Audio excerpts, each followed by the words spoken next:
Hello, everybody, and welcome to another episode of Behind the Brush. Episode 7. I can't believe it.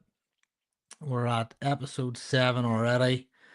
Um, so thanks for joining. I'm Jared Donaghy from Paintworks NI, Paintworks NI Academy.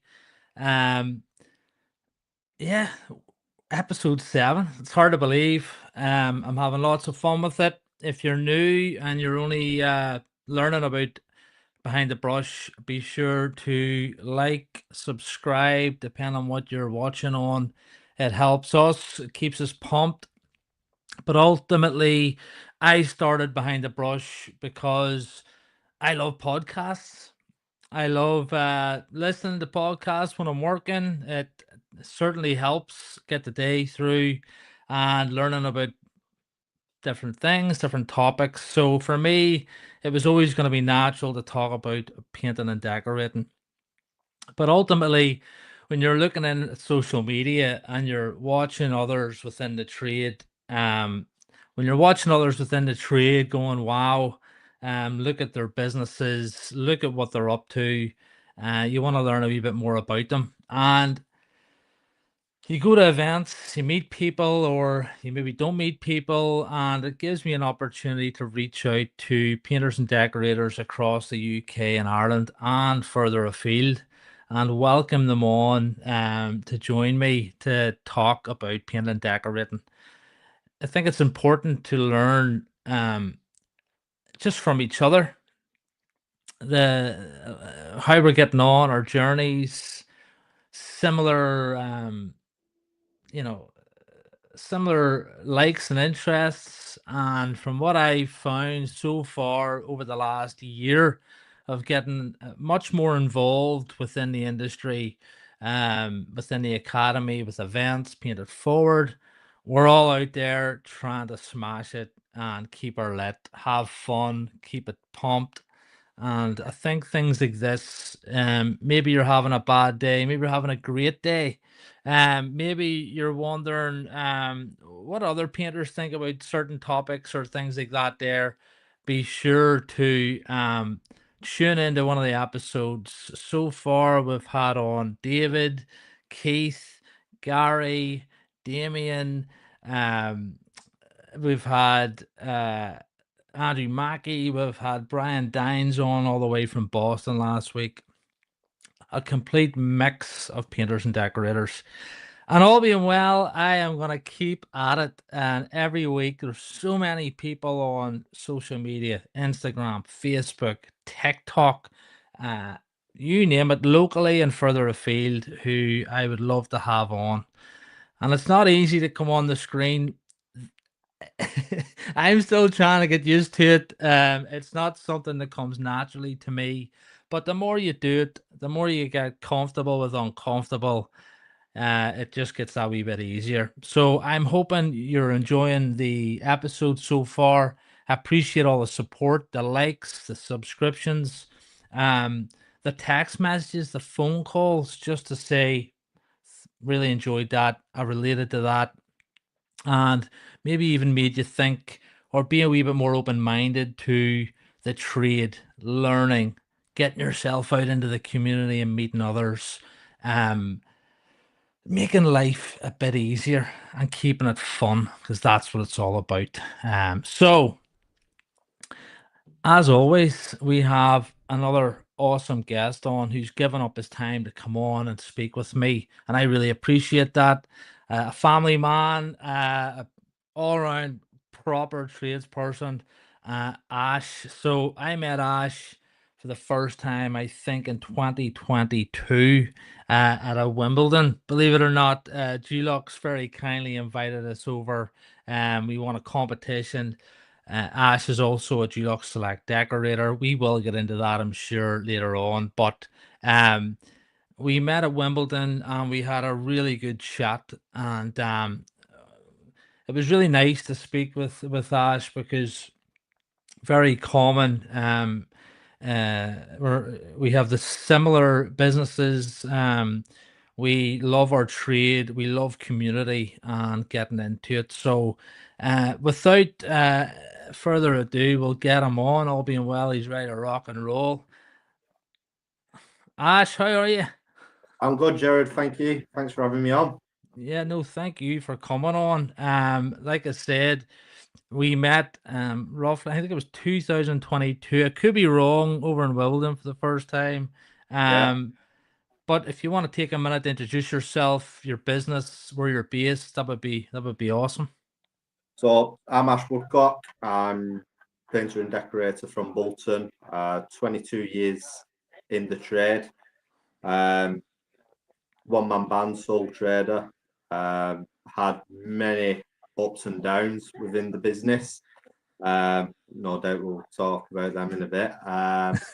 But yeah, it's a trade I love. It's funny. I'm really passionate about decorating. I've had some amazing opportunities. But yeah, I'm looking forward to sharing my story with you. Yeah, Love it. I'm looking forward to hearing it. So, 22 years in the trade. I'm 21 this year, 21 years in the trade. We're not quite up with some of the other guys that have been on 40 years in the trade and slightly more. But um, all around decorator, you wallpaper, you spray. Has that always been the case? yeah. I mean, well, the company where I did my apprenticeship with, we were pretty much. It was a proper firm. We did everything from domestic, commercial, industrial. It were one of them firms where you had the two decorators who focused on all the domestic jobs, all they did wallpapering. We had a team of lads who specialised in price work, just bumping everything. So we learned how to be rough decorators as well. Um, like I say, we did the steel bashing in factories and stuff. So yeah, I've pretty much dabbled in everything within the decorating trade. Really, I've been quite lucky in that aspect. Yeah. Have you always done it, Ash, or did you come out of school straight into the decorating Yeah. industry, or?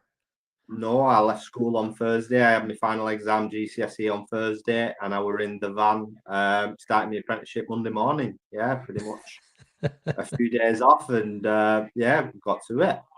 And I probably would have gone into it a bit sooner if I could drop out of school, but my mum weren't too keen on me dropping out of school. So yeah, it is something I've always done since leaving school. was what influenced you? What made you think, let's go for that? Was it a family member, a friend? I've always my dad's a plumber, and my dad had a decent firm of lads. So from about 4 year old, I was always like helping my dad on a Saturday morning. Me and my brother would be on site cleaning site up. So I was always destined to be within a trade. Me and my dad didn't get on, so I weren't going following his footsteps. So it was kind of like narrowing it down to what I wanted to do. Personally, I wanted to be a bricklayer, but the year I wanted to get into bricklaying, uh, couldn't get on the course. That many people were doing bricklaying. My mum worked at the local college and got speaking to the decorating tutor, and he said, "Get Ash on. Come Christmas, half at lads drop out of bricklaying because they don't like the cold and stuff. And what Mm-hmm. we'll be able to do is swap Ash over onto that course." But since starting it, I was kind of lucky because I get to look indoors and I enjoyed the decorating side of it. So yeah, it kind of fell into it by accident, but right choice kind of thing. It's the dream, isn't it? You get to work Yeah, inside, outside. You sort of yeah, can dictate, most of the time.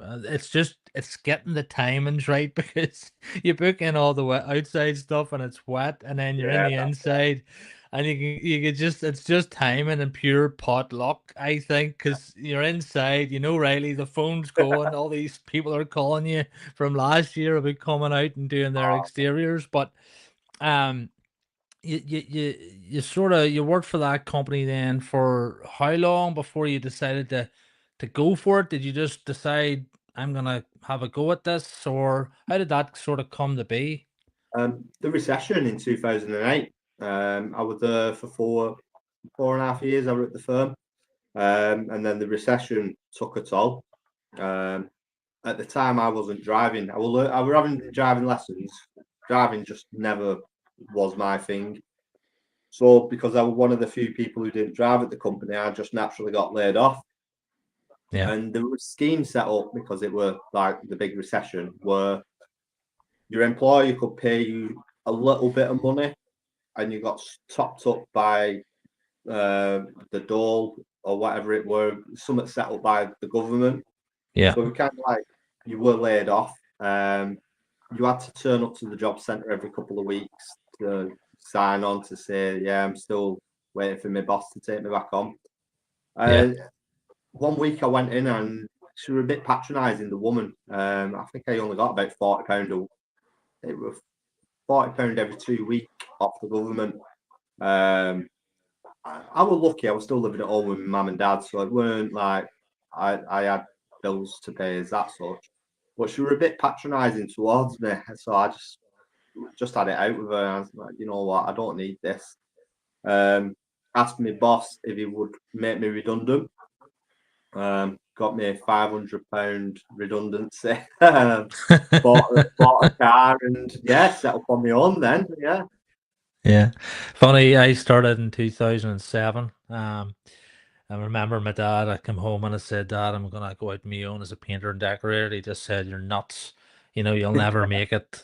It's October, you're about to enter into the slowest time of the year, the coldest time, and if you've any sense, you'll do something else in the trades and I always remember it. I remember in the kitchen, my mom was just like, you know, show him some support, but looking back now, it wasn't meant like that. It was just meant, this is not easy. And as every parent, we don't want our kids to feel the pain and we don't want them to see them struggle. Now I wasn't a 5-year-old, but I was it's sort of that was the fire, that was that got me pumped.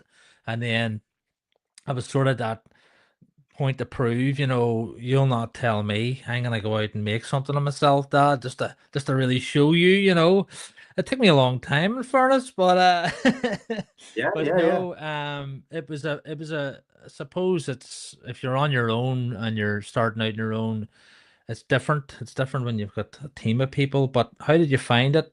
Obviously starting up yourself. Um, I, I was lucky, like I say, I was still living at home with my parents, so that side of it was I didn't have that pressure. Yeah. Um, and my dad, obviously being a plumber, so when he was doing a bathroom fit, I'd get a phone call off him to come paint this bathroom ceiling and door for me, fully Brilliant. tiled. And I could win a bit cheaper. I were undercutting people. I were that, £60 a day man. I could charge that because I never had the overheads and the bills. Yeah. So while I was painting the ceiling, the customer would always say, "Oh, you're a decorator, yeah. Give us a price for my front room while I'm here." So they got an absolute bargain, on Yeah. room decorating. Yeah. So I was very lucky. I'm probably that decorator you were all slagging off on Facebook because he's undercutting you by all them that price. But I was starting out, so I was learning. Yeah. I didn't know how to price up. Yeah. Also, I probably did myself over quite a bit, but yeah, it was fun working for myself, not taking the orders, but it's a big learning curve. We've all made them mistakes, and Yeah. we learn the hard way. Yeah. Well, that's it. I think, and I talked about it previously. I was the same without my own. I had the wee red Fiat Dublo. I didn't have any overheads really, and I needed to get customers. I needed to get myself out there. I worked for family and friends, but ultimately I thought I need to get new customers. I need to try and get new faces, and I started a deal, which was 599 for the whole house, all ceilings and walls. And the way I looked at it was £600 a week. That was huge, 20, 21, whatever it was, of age. And Jared learned very quickly to pull that ad out of the local paper very quickly because the first couple of houses that come in were, these they were pretty big, and you weren't working 8-hour days. You were working 14, where the customers asking to lock the door on the way out. They were away to bed. But um, again, I think it's having that you know view where you gotta get out, and you sometimes when you're starting out, it's keeping those costs at a bare minimum, business costs. So you're gonna have to your operating costs are a bare minimum, so that you can get the work. You're gonna have to do something. You haven't built a name, you haven't built a portfolio. But the other flip side of that is, if you're working for a firm, start doing homers, start working part time, getting your name out there, because naturally you do a good job, you have it well priced, that it'll pass on to the next person, and that's going to encourage more people to talk about you, and that's how you naturally build up that client basis. That's what I found. Well, I was lucky as well because I kind of left on good terms with the company as well. Yeah, So occasionally I did get a phone call about, we've got this job coming through. In fact, I did a job for my old boss about 18 months ago, so since leaving in 2008, we've still got that relationship. I bump into him brilliant. in June. He's 76 now, and he's still on tools, and he'll pass me work. He's still got a gang of lads, some of the lads out who were there when I were there. So I found it leave on good terms, keeping the good books, and I like to think that I did a good job for him. So obviously, he's still passing work my way all these years later, which is a good thing. It's so important. I think, I think there's a lot of talk, when you leave, you're the asshole, or don't speak to him again, or there is always that I think it's not, I think it's more upset. It's more, you've lost somebody, and it's a Yeah, relationship. Suddenly that person's not in your life, and it takes a wee bit of getting used to, and especially, when you've been working with somebody or a certain team member, a team for so long. I always feel it when a team member leaves me. Even last year, like a guy that was with me for 11 years, I mean, he was like family, and he moved on, and I spent more time with him than I did Danielle, and he meant a lot to me. And there's that wee quiet period where you just gotta let the dust settle, and hopefully it'll kick off again. But it's amazing how the people we work with can have such an influence on our daily lives, and make your day better or sometimes worse. But who was a big influence within your sort of was there anybody decorating careers, in the last 22 years? I've been very lucky to meet some people. I mean, the firm I were at, like I say, a lot of the blokes I was working with weren't top-notch decorators. They weren't the best. They was, like I said to you, but still steel bashing and price work, so we were bumping. But the characters who I worked with were brilliant. Yeah.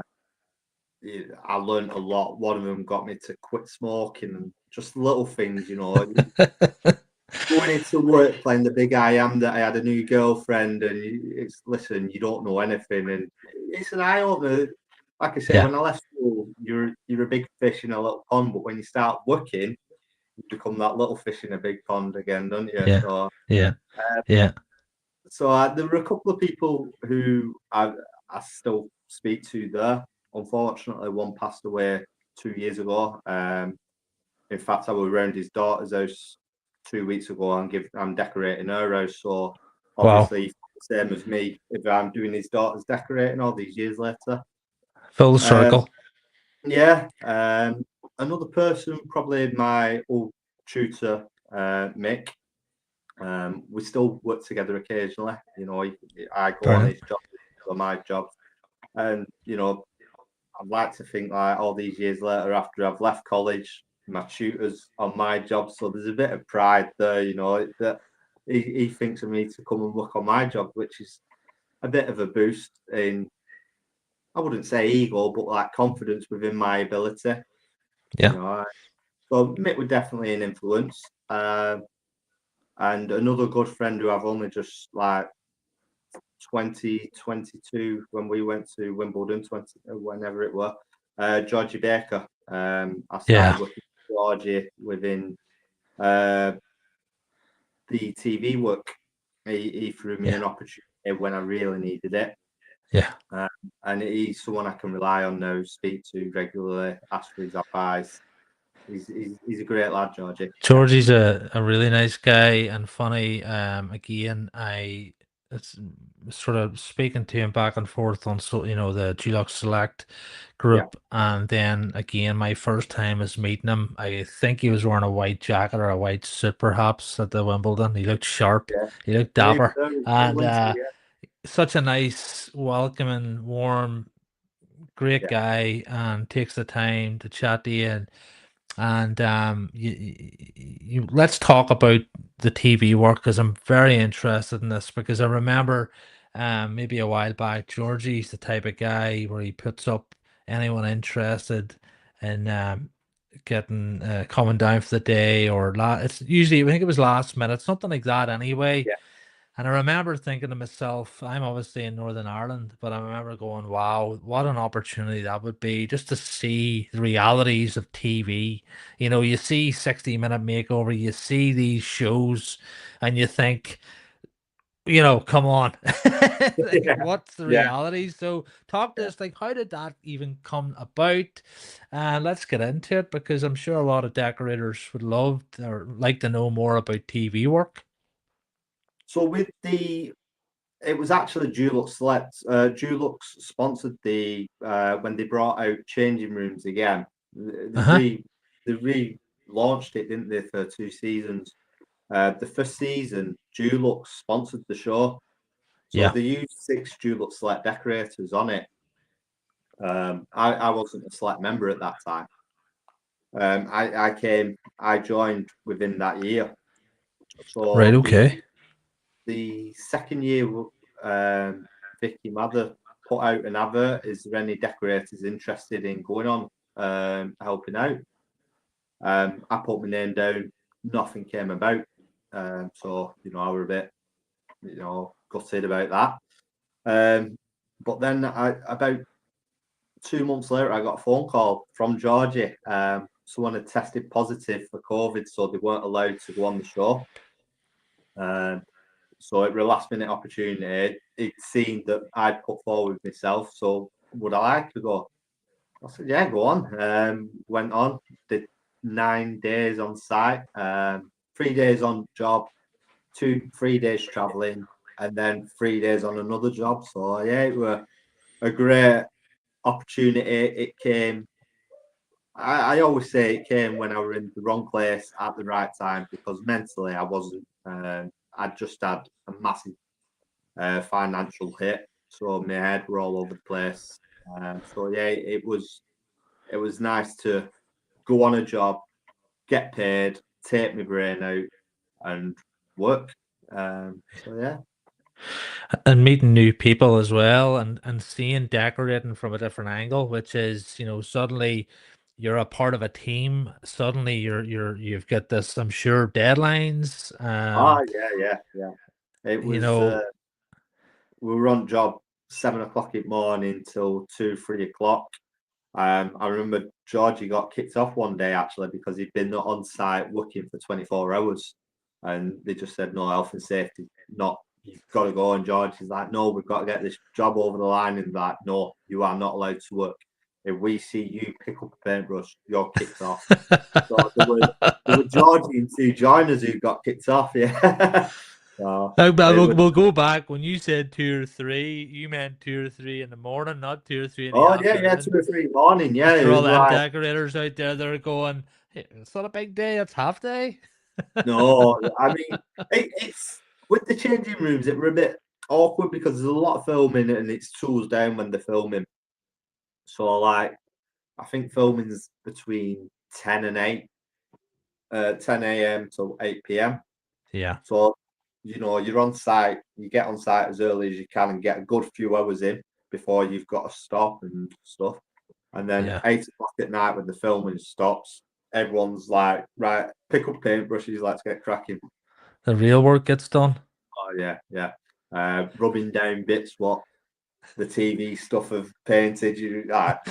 And then, like you say, they've been filmed doing that, and then the show comes on and gets, and they're showing the room when it's finished, and they're like, why they did that wrong? Well, it looks brilliant now, and all that. Like, it's because it's been sanded down, and we've done it right. The fairies have come in and fixed it Yeah, all. yeah, that's it. Yeah, so it is an eye opener. It was a brilliant experience, and Yeah. you sat in someone else's kitchen at, like I say, midnight with a Chinese takeaway with a bunch of other trades. When you've worked on your own for a couple of years, sole trader, and you're just eating your butties in van on your own, it's a great experience, a good laugh. But it's all about the crack, and it's all Yeah, about building relationships, isn't it? And it's that I think you know yourself. We've all done it. We're doing night shifts, or we're having to do overtime to get something across the line, and it's the people that you're with that keeps it fueled, that keeps the morale up, keeps the attitudes pumped. yeah. We're all in this together sort of thing. We're, brothers in arms. We're gonna go for it. The tunes are playing, and that's what gets us through. I love that, and it's Jesus, it's happened that many times. Yeah.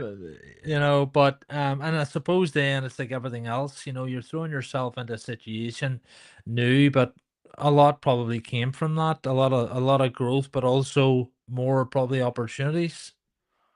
Yeah, I mean, in fact, just today I've got an email through. I'm doing the Stacey Solomon show, Brilliant.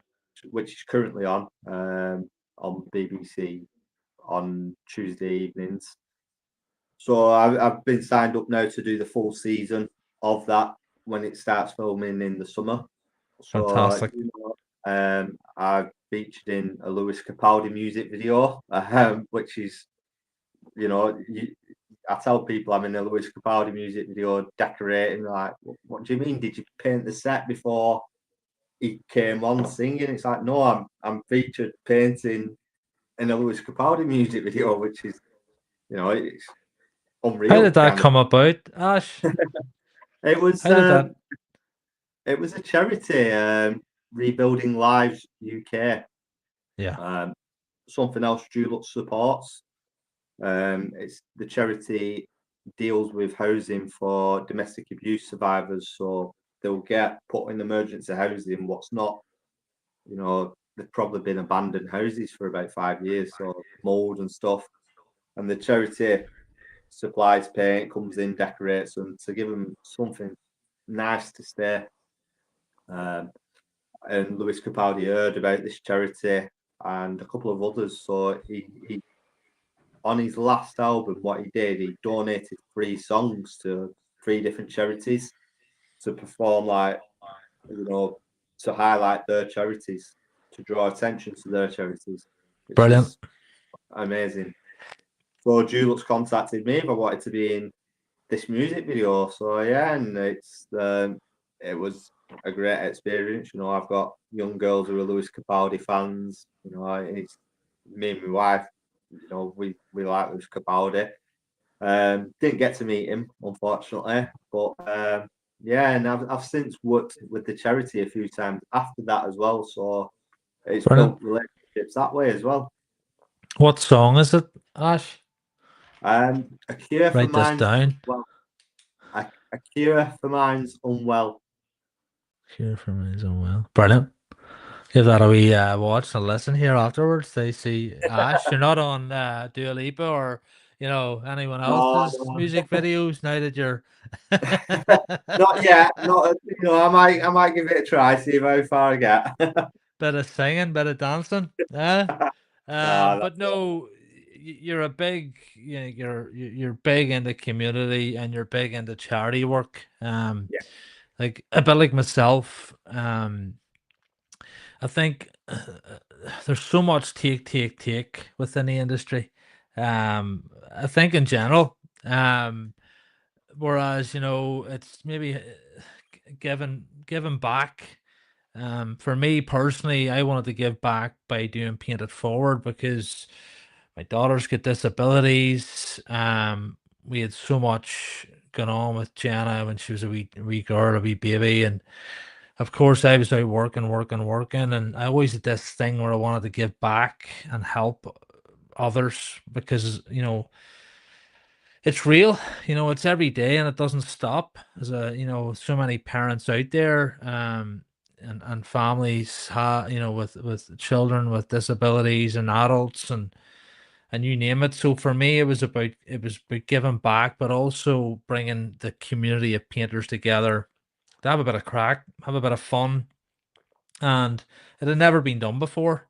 So I thought, well, what have we got to lose? And that's when Danielle and myself, started Painted Forward last year, and it's it's one of them things where um it yes, there's a bit of organizing on it, but at the same time, you know, without all the people involved, it would never happen. It's not down to me, it's down to everybody. And I'm very passionate about it. And, I'd help anybody out and likewise, it's also been able to say I need help sometimes yourself. But what drives you? Why are you so passionate about giving back the community, etc.?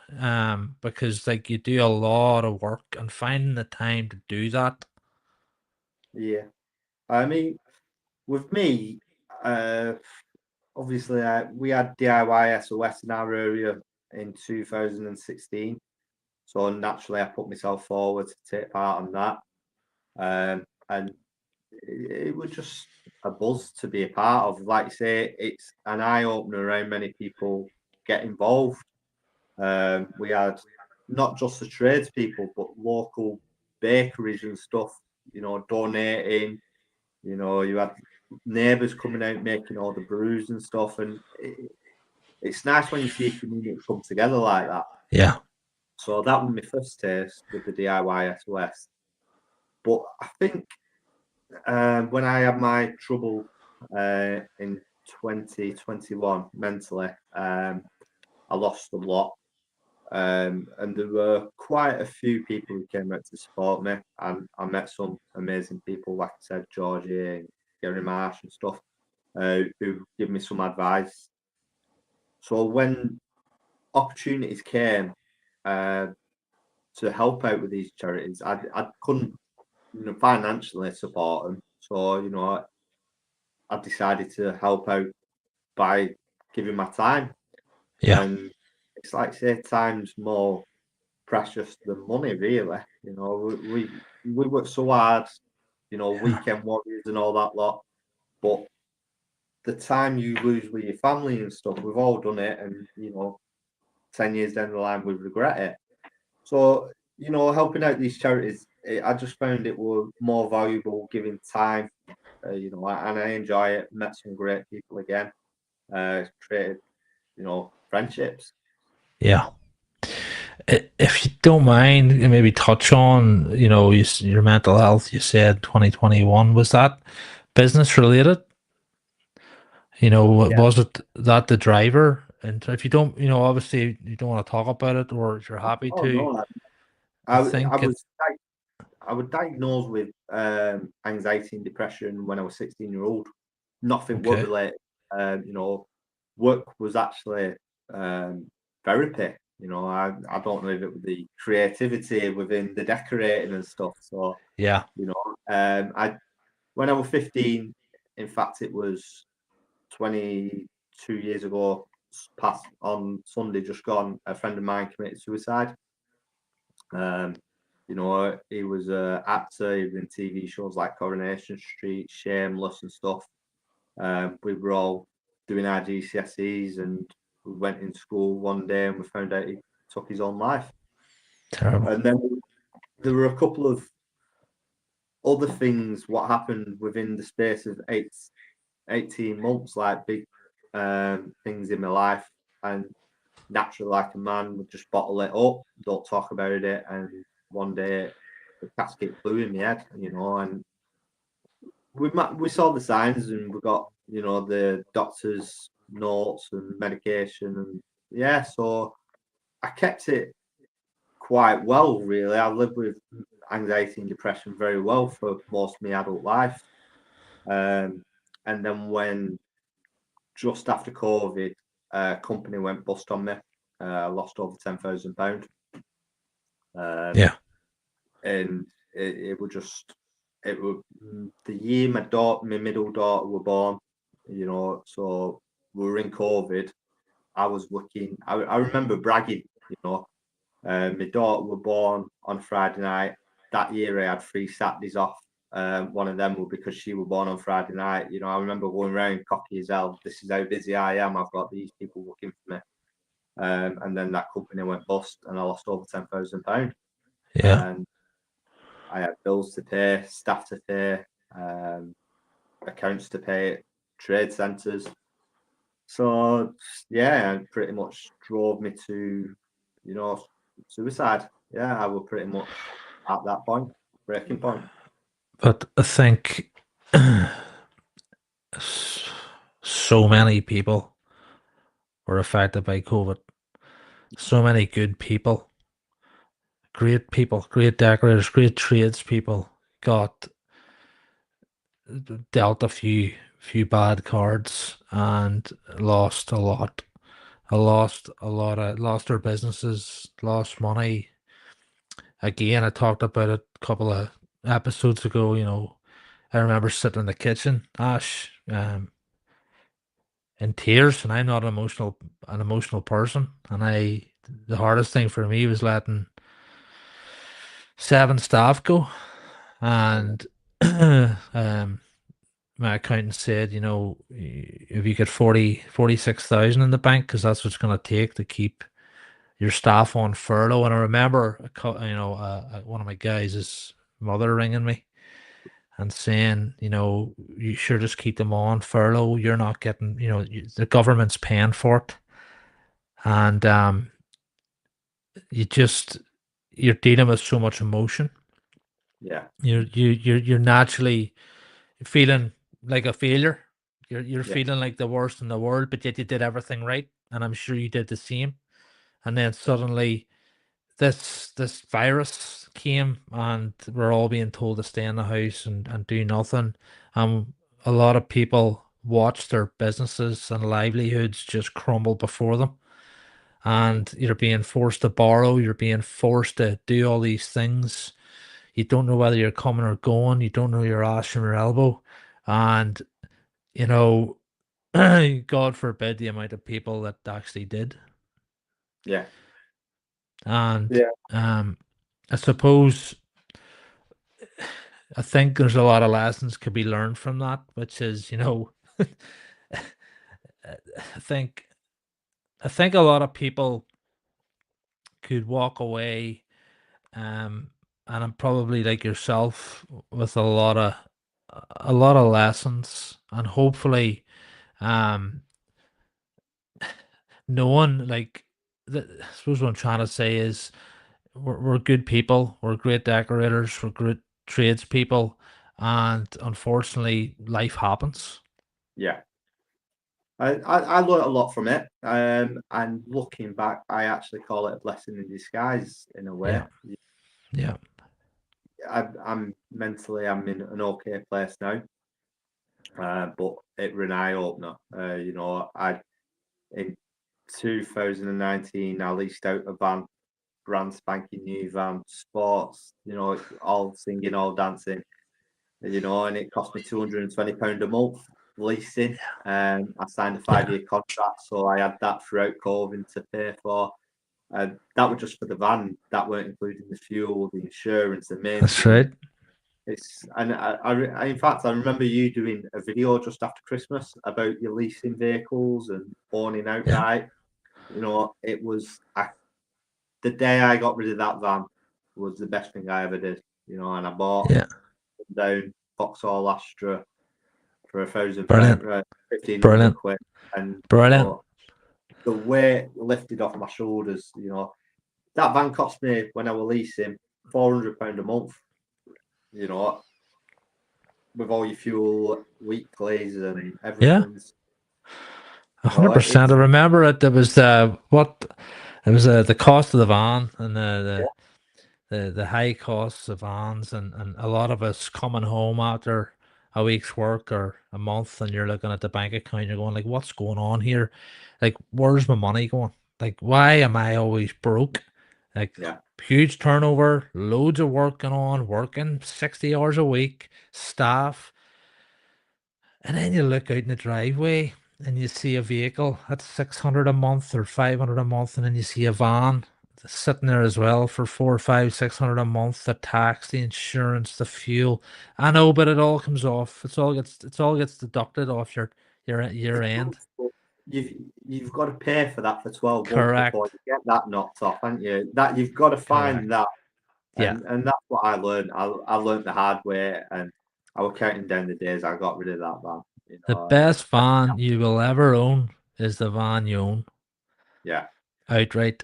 yeah, And it doesn't matter. A customer, I can tell you right now, and I have done, and you'll agree with me. And what I'm trying to say is, for anyone out there, I remember being that guy wondering, do I get a leased van? Do I get a contract hire? Do I get a hire purchase? Do I get a van with cash? Do I do this? Do I do that? And you'll speak to 10 different people and you'll get 10 different answers. And what I've learned is, see the every morning when you wake up and you don't have a van to pay for, and you don't have this sprayer on the tech, you don't have a Merca dustless sander on finance on the credit card, you don't have all this shit that's not yours, and you're paying out 1,000 a month before you even get out of bed. It's like, and I remember saying, I am done with this shit. I am. This is my money, and I'm gonna keep it in my bank account. And I did the same, Ash. I did the same. I got rid of the shit that I was paying off, and I own all my vans, and yeah. it's keeping the money in your bank account. So, yeah, I mean, uh, I'm charging now what I was charging, um, you know, when I had the van. So Yeah. that's it. My profit margins are up already. You know, Oh, it's 100%. a lot of things like that, and it does make a difference. But it's preparedness as well, and it's about knowing if shit hits the fan.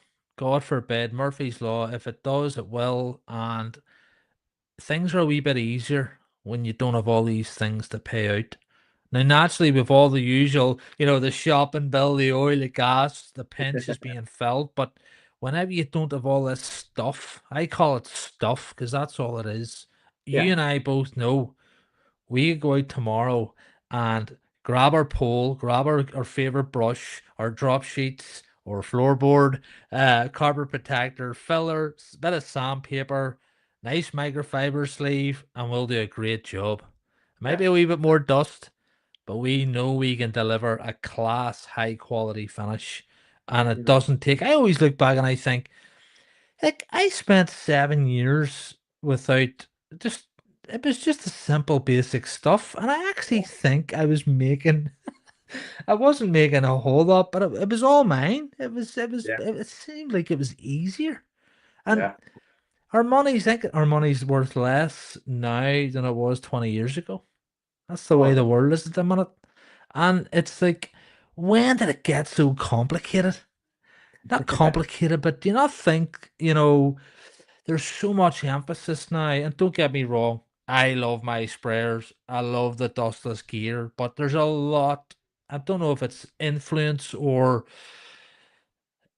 we need to get the stuff to be qualified proper decorator, and I disagree with it. no, I'm like I say, 22 years in the trade. I've worked with guys who you go into the old town halls and you see the painting, what's been done in them buildings, and you look at it and you think that was when they weren't even rollers. You know, I've worked with guys who, The who real have, decorators. that's it. I worked with one occasionally, and he said, "I remember when they brought out cork guns." I'm like, "What?" And he's like, "Oh yeah, we were like pressing the cork gun. We didn't know how to switch them off. There were cork everywhere, all over the flats." He mentioned about when they brought out rollers. They were rolling new build houses, and the site agent said that they had to lay off with a brush afterwards. So they were walking like one rolling, and then when, now where we did spraying and back rolling, they was rolling and back brushing kind of thing. So Yeah, it's yeah, yeah. they managed so many years without all this equipment. I mean, dustless sanders, yeah, perfect for health wise. Oh, 100%. We're not breathing in all that crap. So I do love my dustless sander. Don't get me wrong, but people manage. Do you need them? Do you need to bankrupt yourself? You know, No. well, you can get a half decent sander, Henry Hoover, put them together. It's you don't need Classic. them. Yeah, That's it. Parkside Sander and Danielle's Hetty Hoover yeah, was the first dustless sander I owned. And it just kept being where suddenly another, we got another member of staff and another, and then suddenly the next Henry Hoover went, and then it was Charles, and then it was just this array of a family of Henry Hoovers. yeah. And Well, I think but the last one my missus got me were a Hetty Hoover, which is a Hetty, bright pink one, and I think yeah. I think she got it me while walking around the building site with a pink Hoover and getting off But they're the best. They are the best. There's no doubt about it. out of them. I Yeah, love the old Henrys, the vacuums. But no, I think for me, what the point I suppose I'm really sort of trying to get across for anyone is, you know, get the fundamentals right, yeah, enjoy the craft, make money.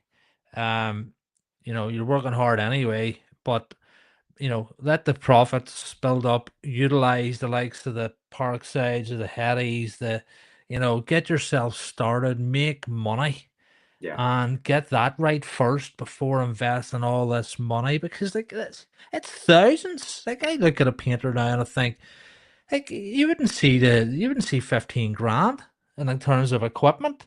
If by the time you get your van, you get your sprayers, you get your dustless systems, how many sanders? Like I see some of the guys there, it's like Festal, a full Festal van load of equipment and things. That takes time, and that's the beauty of it, I suppose. You know? I mean, I think that's a problem with social media now as well because we see all these decorators who've got all the singing and dancing, and like you say, you do want it. Do you need it? And Yeah. it's kind of pushed on us, Yeah. um, and and I have my opinion about influencing within social media. Um, but yeah, it's easy to get your head turned, but it's like you say, when you start out, usually with young men or women, we haven't got the families, so you've not you're not really preparing yourself for when you have mouths to feed and a wife or a husband to support and stuff. It's easy to spend that money, and then when you do need it and it's not in the bank, we've all been there. And you're fucked. Cash flow. Cash Yeah, flow's king. Cash flow's yeah, king. Because I remember myself, and I talk about it because it was me. That's why I can talk about it because I remember in my first year with Paintworks when I came back from NZ, like Jared had the Planex, the Festool. I remember it was 2 grand or something. And it was 2014, and I remember saying to my dad about this dustless ball sander, Dad, you want to see it? And he's like, you gotta get it. You gotta get it, son. That is something he loved it. He thought this is class. And then I yeah, bought it on the credit card, and then I thought to myself, I'm a long time paying off nearly 2 grand here. yeah, You know, this bloody sander. So suddenly you had a credit card bill, and then you sort of always left it to the last because you didn't really need to pay it. You'll pay the minimum, and then it was a cash load out two sprayers. I bought them outright in furnace, but like it was like my savings, which I could have kept within the business for cash flow. And no, Jordan went out and bought two brand new sprayers at 7 grand. And there's only one of me. I talked about that before, and just stupidity, but no one, you don't know any better. And I think that's why I sort of try and talk about it. Just awareness, just keep it tight, especially this time. This the climate that we're in is just it's okay to say no or just keep things a bit tighter. You know? yeah, 100%. Yeah, I've learned that myself. So yeah, I keep it as minimal as possible. I've been even moving away from the Festool and the Merkers. There's a new, I don't know if you've seen them, the Rutland Sanders. Uh-huh. Uh, Uh-huh. I mean, I got a cordless one. I was doing a big mansion over the summer, last summer, with high, you know, deep fascia and soffits, so I needed like a cordless sander. So I remember I was looking at getting the Festool, which were about 700 quid. And someone told me Rutland's do one for 100 quid. Yeah, You know, if it breaks, 100 quid, it's a lot, at least, 700 quid to 100 quid. If it yeah, only lasts one job. Anyway, it's been a brilliant investment for 100 quid yeah, rather than yeah. buying that 100 pound one. Again, I talked about that in the TikTok actually, and I said about the £99 sander, the Titan on Screwfix. Yeah. And for anybody looking to get into dustless sanding, this is a great starter. I mean, you'll build muscle, no doubt about it. The things like it's a workhorse. There's a bit of weight behind it. There's no carbon fiber, put it that way. And but again, it's there's you can certainly get into it. It's great to get into these systems, but make sure the fundamentals are in place, which is we're happy, we're making money, and that would be my biggest advice to anybody. Because I made those mistakes, and Yeah. sometimes when you're in the thick of it, it's hard to accept that you've made a couple of stupid ones, and you sort of can't see the forest for the trees because you don't want to admit sometimes that you've effed up, and you've made a couple of financial mistakes. But the quicker you can realize them and correct them, things get better, and they do, and you start seeing the money more. It starts to build up month by month. Um, I talk about it before. I get myself into six figures of debt in Yeah. business, not through my own fault, but through customers not paying, all these various different things. Used to blame the world, and then I realized it was me. It was my systems. It was not being able to protect myself properly, and then getting yourself through the other side, which is super proud that I was able to push through and make the choices and the decisions I needed to make to get to the other side, which is no more debt. And it was 5 years of ruthless commitment, ruthless no going out for dinner, no Yeah. holidays, nothing. And I think touching back and that, our negative, both of us are negative 2020s, and um, you know, there's always light at the end of the tunnel. Yeah. Yeah. I mean, But it, yeah, I'm still in debt with it. Now I've got yeah, 3 credit cards. I've got payment schemes set up in order now, so I am chipping away at that debt. yeah, I'm people think because I do the TV work and I'm getting picked up in limousines and stuff. It's not like that. Yeah, I'm still in debt. But it's like you say. I'm proud that I'm able to carry on going. I've got a reputation as a decent decorator in my area, so my customers haven't dropped off. Um, so I'm kind of proud that the customers I had when I had that big fancy van are still getting me back for having that little rundown van. And it's on my terms now. I learnt a lot with some of the building contracts I do. I get them ringing me, or I want you to price a job, and I can say to them, what's your payment scheme? Oh, 30 days. I said, well, I want payment on completion. Well, yeah. we don't do that. And it's like, well, you rang me. You want Good me to do luck. the job for you. You work for my terms and conditions. And most of them, we can narrow that 30-day payment down. So that negative impact, it's given me a bit more confidence now to, I've learned a lot.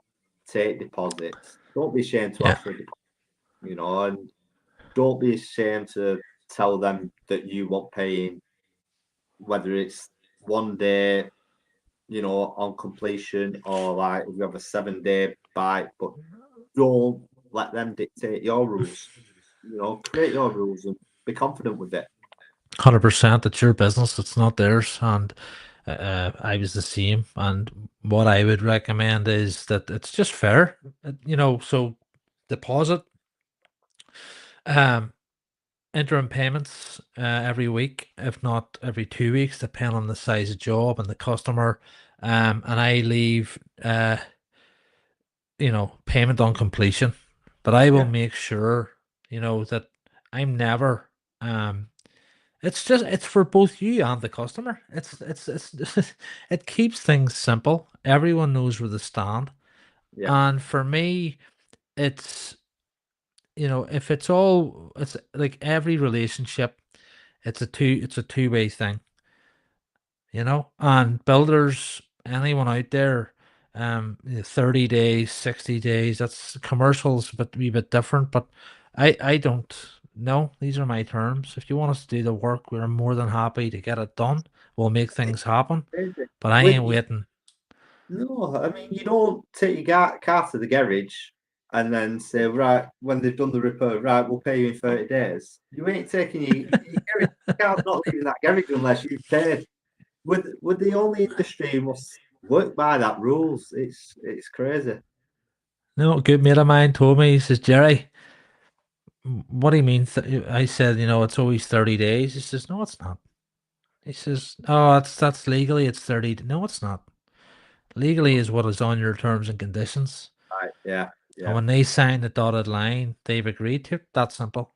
Yeah. And I've heard that. that changed for me. And like over the years, our terms and conditions and things have just got bigger and bigger because you learn from somebody else something, which Yeah. is Yeah. make sure you put this in, right? Okay. And then another, make sure you put that in, right? Okay. It's like, Yeah. I mean, I always say Christmas time, I I spend a week. Right, what have I done wrong this year? What do I need to improve on? And I sit down every Christmas, and sometimes I fall back into that bad habit of I've missed it off that one, and I've come home and I've just been bitten on the ass, like the customer's not responding and stuff. And did you take a deposit? No, not this time. Why not? Well, it was only a small job, and I will rush between the two jobs, and you know, 100%. yeah, I Well, do still. nobody's got it right, and nobody has it sussed. I'm still, you've oh shit, I forgot about that, or a wee something. But it's not that you're sort of trying to be this pain in the ass. You just want to make sure you're covered, but also it's for your customer too, because nobody, not reputable decorators, you know, it's our job. We're the professionals at the end of the day to make sure we have all these things in place. And if you've ever went to court for a payment, you're soon told, why wasn't this in your terms and conditions? Didn't know I had to have one. Well, it's a wee bit of tough shit. So, you know, It's right. I mean, have you ever been to court with a customer? yeah, I have, Yeah, I yeah. mean, I did it once, and it was I'd only set up my business again. It was 6 months into a business, and it was for a company what did large commercial for the council, and it was a weird one, really. They got hacked, and the hackers used my email address to change my bank details. So I sent them an email. Here's my new bank details. Please pay this. And they did. They transferred like 3 grand of my money to them. Um, they gave me 500 quid out of it and said, "Oh, we've got to go through it all." And I got speaking to a solicitor, and they said, "Well, they've not paid you. They owe you that money. That's on them." And I remember having to take them to court, and I explained the situation. I carried on working for him after this payment thing had gone wrong. It weren't on bad terms. And I just messaged him one day and I said, "Look, about this outstanding money." He said, "Yeah, but we've paid it." I'm like, "But you haven't paid me." I said, "I've been speaking to a solicitor. They recommend I take it court if you don't pay it." And I got an email back, "Take it court, pal. Let's see how it goes." And they were a big firm and I were a one-man band. So do I take it court? Anyway, I did do. And I won. I ended up getting a CCJ on the company. And within 24 hours of having the CCJ, the company's ringing me up in tears. They cut a price for any council work because of a CCJ on them. To remove it, they paid all the money and extras.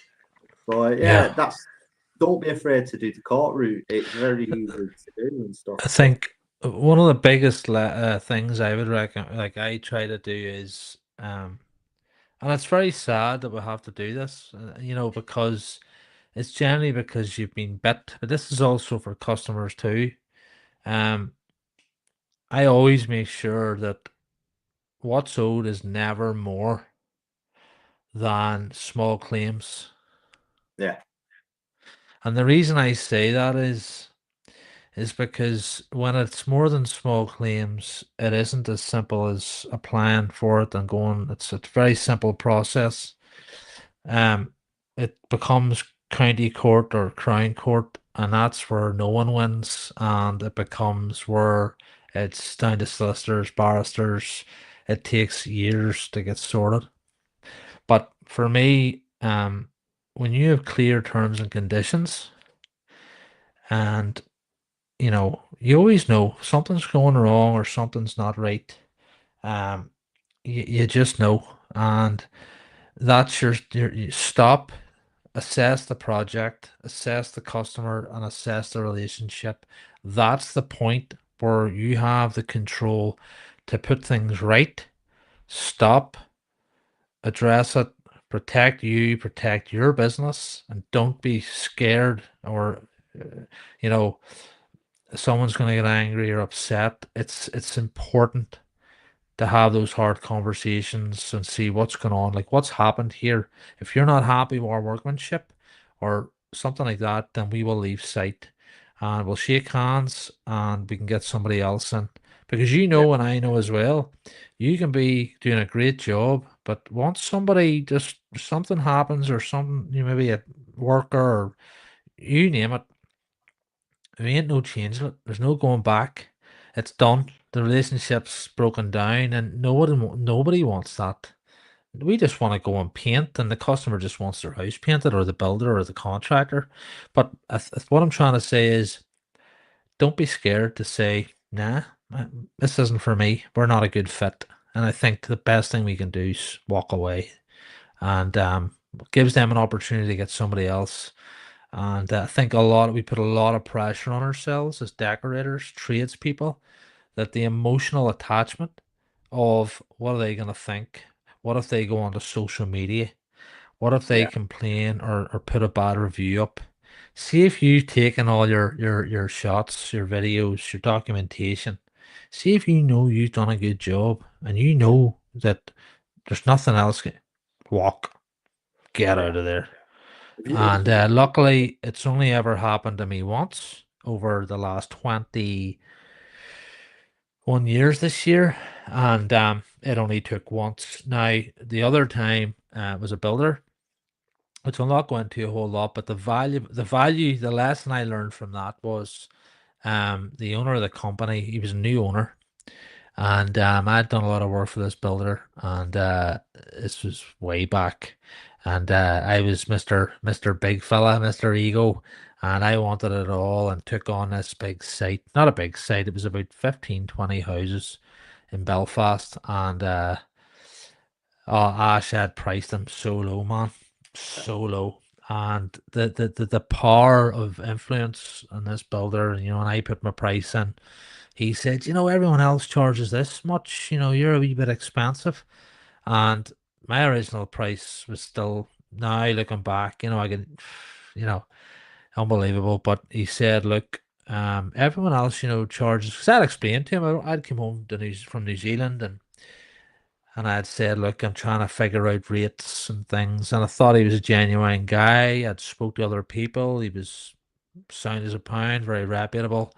And he said, no, everyone charges X amount, but I'd really like you to do it because I've heard a lot about you and a lot about your work, and I've looked at your website, and I thought, oh, happy days, he thinks I'm top dog. And yeah, I took it on, and very quickly I realized, this this is a shit show. The plastering, the extras, you yeah, name it, and it built up thousands of extras. But this is why WhatsApp, I talk about documentation, talk about emails, a paper trail, protecting yourself. I was just young, dumb, and naive, and this went on for 6, 7 houses. And I said to the foreman, I had no money, no money come in. And I said, look, I need money. Am I going to get paid here for these extras? Yes, yes, yes. I'll okay them and all. And I thought me and him had a good relationship. And then the next thing it was, no, we're not paying you for that. Do you have any documentation, photos? Do you have all the hours signed off? And I said, no, but I done that. We're buddies. We're pals. Yeah, And no, and I got the point where I took out a £20,000 overdraft. This was the first of going from making great money yeah, and things starting to go to take a turn for the worst. And once you build that debt, start that debt snowball, it starts getting bigger and bigger because you can't keep up with it. You can't keep up with all the operational costs of the business plus the debt. And basically, what happened, Ash, was I says I'm gonna have to take it to court, and it was a lot of money. And the long and the short of it was that the owner had sold the business. He knew he was selling it, and he didn't pay a lot of people. The new owner then met me in a cafe, and he sat me down. He says, "Jerry, um, look, I've just bought this business. I don't want it going to court. You name it." He says, "I'm worth a lot of money, and I'll be making sure that I come down on you like you know what." And I'm sitting there going, with a wee Americano, right, right. And he says, "Look, I'll give you um whatever it was, 30p to the pound, and let this go away." And he says, "Jared, I don't know you, and I'm sure you're a great lad, but," he says, "let this be a lesson that your principles can cost you money." And I left the cafe that day and I thought, you know what they owed me, what he said to me that day has actually made, it's protected me in a way.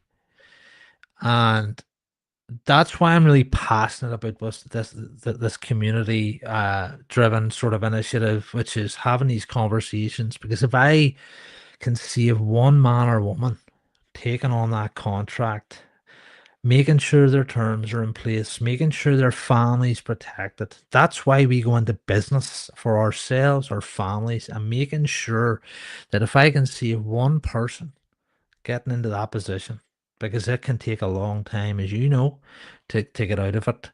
And principles can cost you money. Basically, I'm going to prove to you I'm right, and you'll take them to court, and you'll lose a fortune, and you'll end up losing more money to pay a solicitor or a barrister. And how you can avoid that is making sure everything is in fucking black and white, straight down the line, simple terms. This is this. This the transaction, my work for your money, and you'll get X off the back of it, which is the work done to this standard. That's it. And again, thankfully and hopefully, I never have to go through that again, ever. yeah. Uh, You know? it's a tough lesson, isn't it? And like I said before, we've all learnt the hard way, Yeah, and I think I've had customers myself who are brilliant, they're like friends yeah, and family. Then yeah, it goes sour and you never hear from them again. There's no friends in business, unfortunately. We're all the mate, the wife, the husband, the kids happy. That's why we do it, yeah, and we have to be happy doing it. If you're in business, what 60 years now? They reckon like 68. I'm retiring. I'm 38 now, so I've got another 38 years. I want to be happy, doing it. Getting up in the yeah, morning. I don't want to have regrets. I don't want to be. Oh, I wish I'd done something else. I yeah, love decorating. The business side of it, like you say, I'm still learning yeah, yeah, completely. It's a different ball game. But yeah, you want to enjoy what you're doing. You don't want to be driving to the job thinking, "Am I going to get paid for this job?" yeah, That's not a good mindset. If you're getting that doubt, you're getting that fear factor before you've even picked up a paintbrush, then trust your instinct. Yeah, so in terms of what do you love most about the industry, and what your similar time within the industry? So what is it that you've seen change the most in the last 20 years? And, has it been for the better in terms of for you personally? What do you enjoy most about it, and even in Uh, recent times? yeah, so when my business went south, I decided to retrain. I've gone to the Dulux Academy in Paint Tech Yeah, Academy, learned spraying, and I've gone down the route now where I specialize in interior decorating. I call myself an yeah, interior decorating specialist. yeah. People say, "What's that?" And I just paint inside your house. you know, it's as simple as that. I don't Color go in. outside. Yeah, I don't do exterior. And I've started pushing the wallpapering a lot more traditionally. Love it. So I've got the wallpapering on one hand, but then I've got spraying on the other as well, which is like the modern thing. And I love them both, and I like specialising in them because I'll do so many weeks of wallpapering and it does me head in. So then I can jump on the sprayer, put my headphones in, and just let The loose. And tunes. yeah, that's it. Yeah, 100%. And it's like spraying's a hobby. Spraying, I Uh-huh. class spraying more as a hobby. So yeah, I love having them to I've narrowed it down.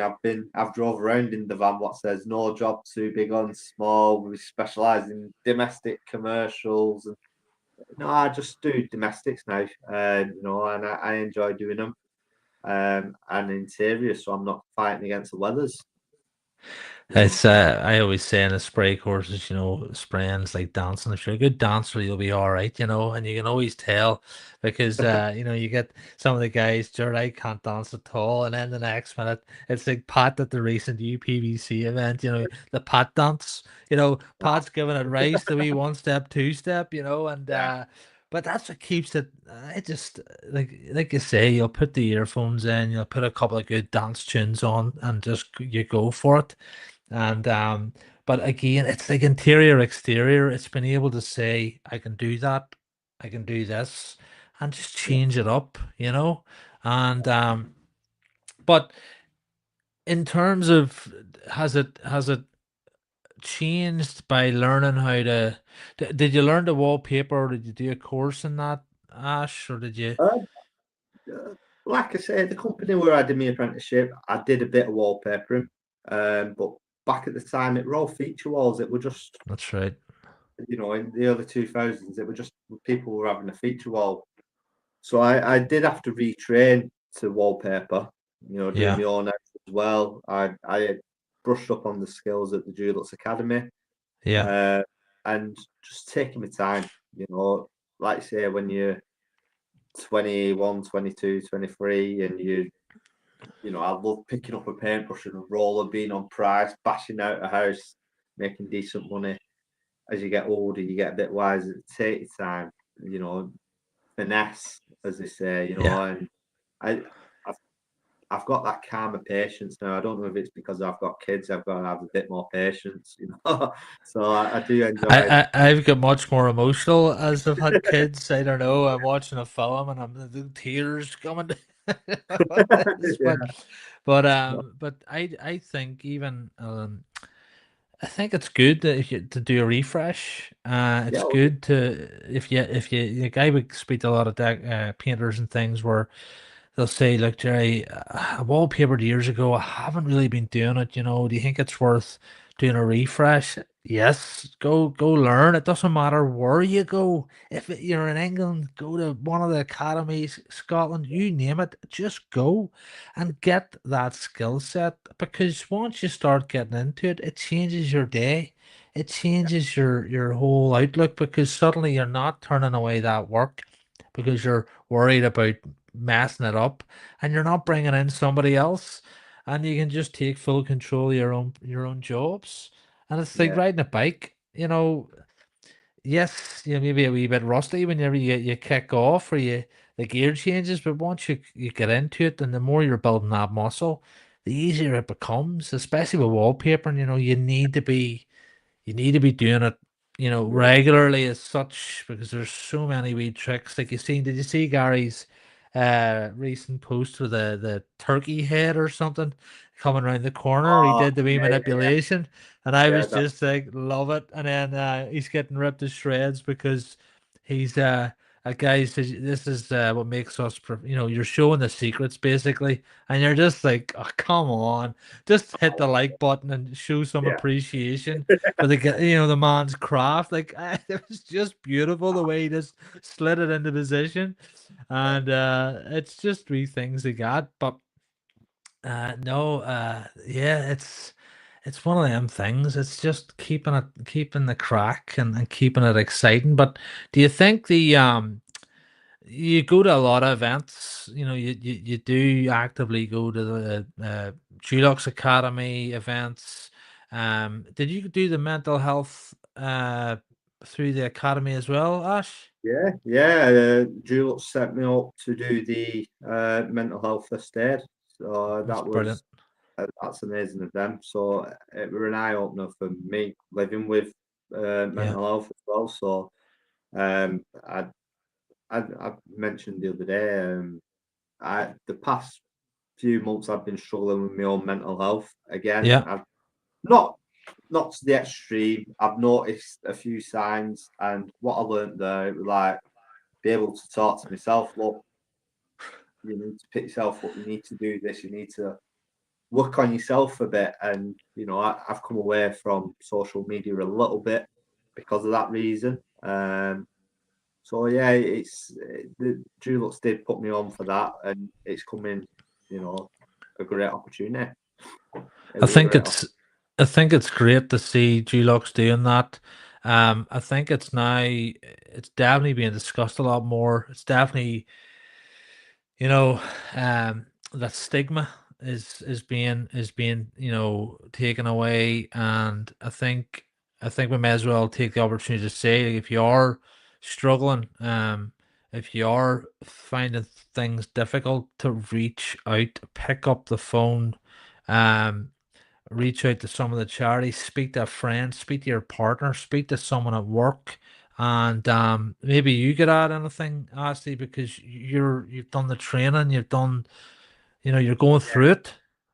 Yeah, I mean, to be honest, don't believe everything you see on social media. So if you're feeling down and you go on your social media and you see someone doing fantastic, don't believe it. Don't believe that hype.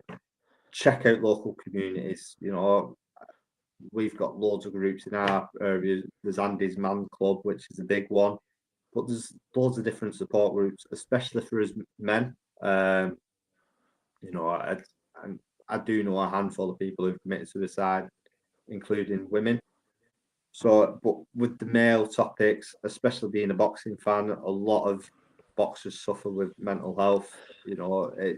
It's a very you need to address it. If you are struggling, you got to be honest with yourself. You've got to say, you know what, this isn't right, because you do lie. That's how I got in most of my problems. I was lying to my wife or lying to myself. And don't be afraid to admit, I am struggling 100%, and reach out to communities, groups, stay away from the pub, as much as if you do feel shit, you ring your mate, let's go for a chat. Come on, I'll meet you in pub at 8 o'clock. That's not a good place to be because you've got sport No, on TV, you've got the beer flowing, getting distracted by what's going on in that corner. You don't talk about your problems there. So yeah. try and find out a decent place. And, you know, I think women do that well within, like, as parents, they go to the mothers' meetings where they take the toddlers. Men, you don't see men do that. It's usually when they've got little lads and they're on the football pitch watching the kids. And do you really talk to the next dad to you? You're shouting orders at your son, aren't you? And it's like, come on. Yeah, You yeah. got to, you got to address it. You got to don't be afraid to ring your mate and say, "Let's go for a coffee. Let's sit in a coffee shop on a Saturday dinner time." Do I know whenever I'm starting to feel that. Um, I call it the cloud Yeah. because it's like this cloud comes over your head, and it's like a weight around it. That's how I will describe my experience now. I'm not depressed. Uh, but when I feel low, and it's usually down to burnout, Yeah. and feeling more. Just like I was chatting earlier on, I've taken the week off. We had booked buffer week. I talk Yeah. about, but um, I booked in Easter, but we call it the buffer week or buffer a couple of days. But I've been able to stretch it into a week, and I know whenever I can feel like I'm low, and I feel when you start to talk negative to yourself about Yeah. yourself, and everything's great. This is everything's going well. Business is mental, going really well. You're pumped, and suddenly you just start talking to yourself like shit. And what I do now is, whereas I would have, you know, you push on and you get on with it, but it'll just get worse. And then, but now I just chat to Danielle about it and just say, look, I'm sort of feeling a bit low, or I'm talking to myself like an asshole. And then they'll just be like, gee, you need a wee bit of time off. And luckily we're off. And it's like a reoccurring thing. It's like a pattern. So whenever I'm full tilt, and do you know what it is as well? It's not seeing the kids. It's not having that family time. And the guilt kicks in because you don't see your kids. The guilt kicks in because you don't see your wife. The guilt kicks in because you're eating shit. The guilt kicks in because you haven't seen your parents in a few days. The guilt kicks in because you haven't touched base with your friends. You haven't been to the gym. You haven't see. There's nearly 10 things, Oh, and yeah. that's Yeah. what I know. I'm not gonna make judgment, but when I spoke to my friend about this about a year ago, we hadn't spoken in a couple of years. He lived away and moved back, and life happens. Yeah. And we got chatting, and no alcohol involved. And I spoke to him about it. He says, "You know what, gee, I was. He's a driven guy like myself, and I thought this guy's gonna fucking call me an asshole or push me." He says, "Do you know what?" He says, "I feel the exact same way." And he says, "But you know what I do now?" He says, "I just look up at the into my brain. He just look up," and he says, "and I tell that voice to fuck up." And it's and I thought, right, okay, sweet. Um, I'm not the only one here, and that's just normal everyday stuff. Like, it's not even, you see people that they've got real problems, real Yeah. problems. But if you throw in, like, I was listening to a podcast today, if 100 of us painters threw in all our problems, they're probably, you'd be struggle to find your own, because who's just who's here, because they're all the same stuff, Yeah. you know? And Yeah. it's important to just fucking be kind to yourself. Start with within. Be Yeah. nicer to yourself. I've said the past 12 months I've been a lot more selfish. And it's I call it being selfish, but it's not. It's like say go for a walk, have a Monday. One thing I've started doing is having Mondays off. I call it an admin day. So I'll spend the morning doing the admin, the paperwork while the kids are not here. And Brilliant. try getting your work done when your kids are at home. I've got No, a 2-year-old, a 5-year-old, and a 10-year-old. So it's like there's running, the screaming, and the fighting. So I'll do real it on a real Monday. life, Ash. Yeah, that's it. And so I try and take a Monday off where I get it done in the morning. But then before I do the school run, I'll go for a walk or, you know, watch a movie what my missus wouldn't watch with me, the 80s action movies and stuff like that. Proper die hard. Yeah, just be me, just focus on Yeah, me. yeah. And being self-employed, I have that opportunity where I can do that, and I do feel sorry for people who work for companies and you've got to dictate. But Yeah. yeah, I have that selfish day, self-care day, and it's worked wonders. Yeah, 100%, and it's just you feel better for it. Yeah, There's no doubt yeah, about it, and it's getting over that whole I'm being lazy because I'm sitting in my jammies.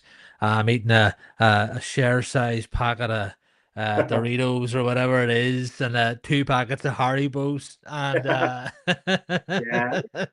See, I do. Within, like I said, within my boxing, I've noticed like my diet is a big cause when I go off track and start eating shit too much. So I do try and stick within the diet. I've cut down my drinking days and stuff like that. So, yeah, and like I said, my missus has known me be depressed all my life. So all her life, sorry, while we've been together. So it's like she knows when I'm being an arsehole mood, and she yeah. knows when I'm in a depressed mood. So being honest with your partner about it, you can blag on Instagram and stuff, but just make sure you're being honest with yourself and your partner. Um, you Um, know, Absolutely, absolutely, and on the boxing, so you've talked before. From what I don't know, but I've seen a couple of videos there where I'm sort of thinking to myself, how did you not get paid in those jobs? Because you're jumping about there giving it rice, and I'm thinking here. There's a wee bit of a streak there, or Ash. oh So yeah, like, is this from you were a kid, or how did you get into boxing? I would say you obviously didn't see my picture last week when I had the big purple eye and it were all shut. You got the better of me, I certainly did. But the boxing, I were always little Ash. I was tiny. My brothers and my cousins were always bigger than me. Growing up in the 90s, we had like wrestling on telly, so we'll always Oh, sat around I watching wrestling. And then next thing it was like, right, we need to practice that wrestling move. So Ashley's tiny, we'll practice it on him, and I'll get him chucked about. So we're always roughed about by bigger kids anyway. And then I got beat up by 6 lads, and it was my granddad who introduced me to boxing. He did boxing in the army. So I ended up going down to my local gym after I got beat up because my granddad gave me a bit of a talking to, and yeah, it became a sport that I loved. I was never one for playing football, cricket. I hated sports, to be honest. So to get into yeah, boxing, and I did well with it because I like my own company. I was never like a lonely kid, I was always in the good crowds and all that lot, but I was always the quietest in the room. So to end up in a boxing gym, and I don't mind getting punched in the face. It's Mike Tyson used to say everyone has a plan till they got punched in the nose, that's and right. it's true. And it didn't bother me getting punched in the face. I learned how to take 10 good punches before I landed one kind of thing, and Uh, it excited the crowd, so I loved yeah, it even more. yeah, Yeah, I've done. I did 6 amateur fights when I was a kid. yeah, Uh, Trained with Amir Khan. I managed to spar Amir Khan a couple of times, which that was before the Olympics. And yeah, when I fell out of love with it, started the drinking on street corners and stuff. yeah, And when I was 22, there were an incident at a party. I kind of cut my friends off for it. And my missus mentioned about getting back into the boxing gym, so I did do and took up the unlicensed fighting route, and I did that for years. Well, I still do it now, so brilliant. occasionally it's you get paid all right. It's again a boxing gym is probably the friendliest place you can walk into. There's no egos. You'll be in with the bank manager, a labourer. There's all sorts of people, and there's no egos. It's leave your egos at the door.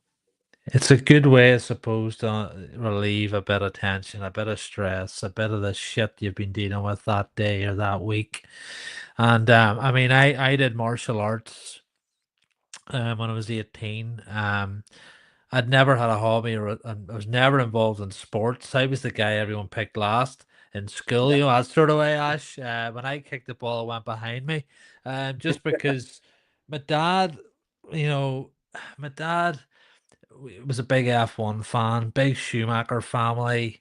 I just loved, F1, and my dad was just a worker. He just worked and yeah, out providing for five kids, and I seen his work mentality and out providing. So naturally, as a 12-year-old, I wanted a part-time job.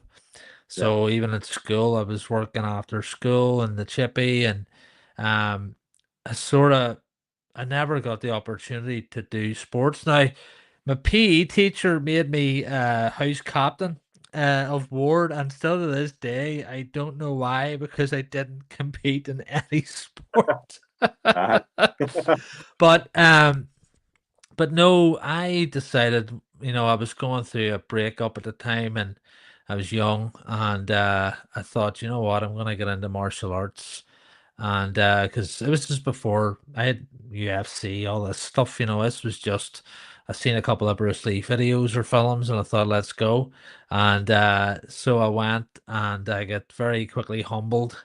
yeah. Or the discipline, the ladies, especially the young girls, and it was great fun. I mean, if you want to go and release a bit of steam, now I only lasted maybe 6, 7 months, because obviously work takes over, and you give yourself all these excuses and working late, and then you miss, and then you think, what's the point? And then but I have to say, I loved every minute of it, and the discipline you had. You were getting in, and I remember you have to work up to be able to compete, in the fighting parts of the training. And a couple of months went by, or a month or so, and finally I was allowed in the mat, and you went round in circles and teams of two, and he blew the whistle, and you moved to the next person. And of course, the first night I got up, this lady, same age probably as my mum, and I'm thinking to myself, right, he blows the whistle, this lady come at me, Ash, I swear. I mean, all guns blazing, boom, boom, boom, boom, and I'm standing like this here, and I'm just like, I can't hit a woman, I can't hit a woman, and Jordan blew the whistle. Jerry, yeah, fight back. I said, I can't. Like, this whole floor of people, all walks of life, as you say, men, women, girls, boys, you name it. And he says, this is competitive sport. It's just you're allowed to hit back. That was it. I mean, I went for it, and I just bish, bash, bosh, and he blew the whistle. The next person, I mean, this girl is about 14, 15, roundhouse kicked me, and I just landed. But I mean, Yeah, I got very quickly taught a lesson, and the next night I come in, and the first lady around my mom's age, she had a black eye, like, it was just, and I went, and I got some stick for that, for beating up a lady. They were taking the mick out of me then, yeah, but I have to say I loved it. And look like how far UFC's come, and everything's massive now. But having that hobby is super important. I think yeah, just to release a bit of steam. And I did the classic motocross with my dad. I only got into it a couple of years back. I mean, I drive about the track with, as if, you know I tootle about, all these guys are flying past, but it scares the shit clean out of me, and you can't think about work. You just can't. You're just sort of staying on, stay alive. But how do you, in terms of family life? Probably one of the biggest things, work, being busy, and getting that balance. How do you sort of work it, and do you set yourself, that's the standard, finish at that time, start at that time, don't work this, or mhm. is it just whatever has to be done?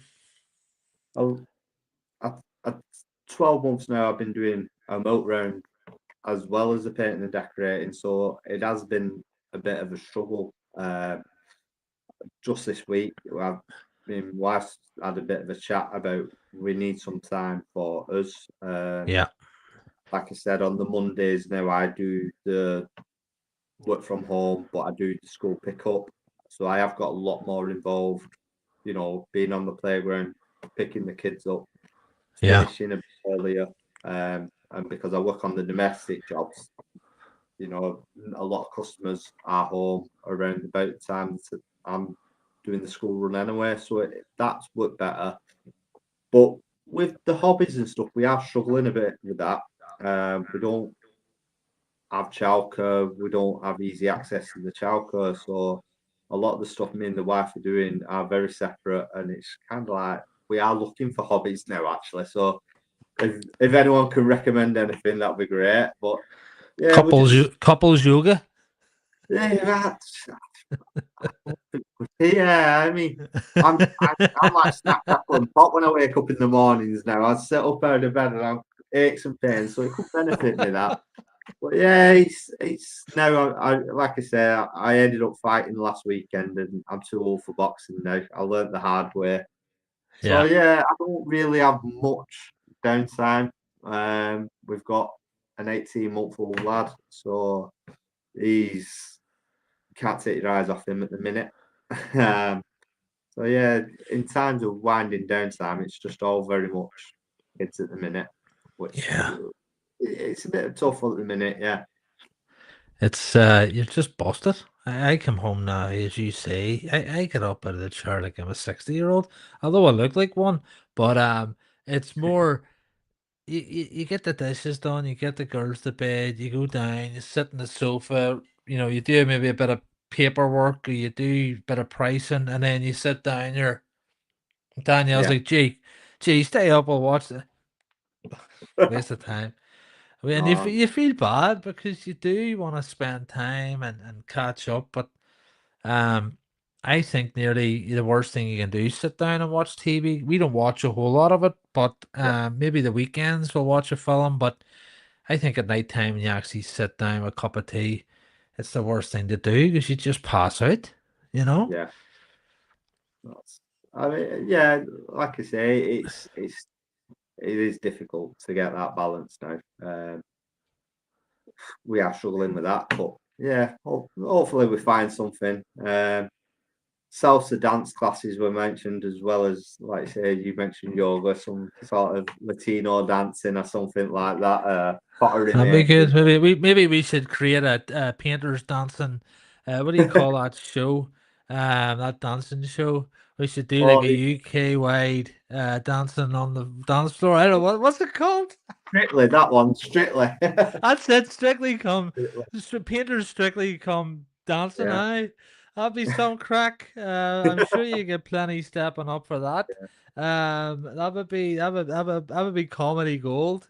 So it Oh, would regionals, and then we'll all meet up somewhere for the top ones. But no, I think you need a bit of fun. I think you need to get away from all the work shit and just remember, each other. The one relationship. If the relationship's not right, nothing's right. You know. No, that's it. I mean, one thing I will touch on is like the Julep Select side. I mean, the events that they put on with the awards and they host events and stuff. Yeah. Occasionally, they do a monthly drop in where they have uh, basically like this on tablet with the Fitch and Bristle, and on a Friday night, you can have a couple of drinks and a bit of a chat. So they Julep Select have created a good social life for me in a way. Like you say, Yeah. we've done good and haven't we together and stuff. So I do recommend, looking into stuff like that, communities like that as well. There's Especially, so many. I'm only really learning about the Trade Decorator Live. yeah, I only joined that group this week.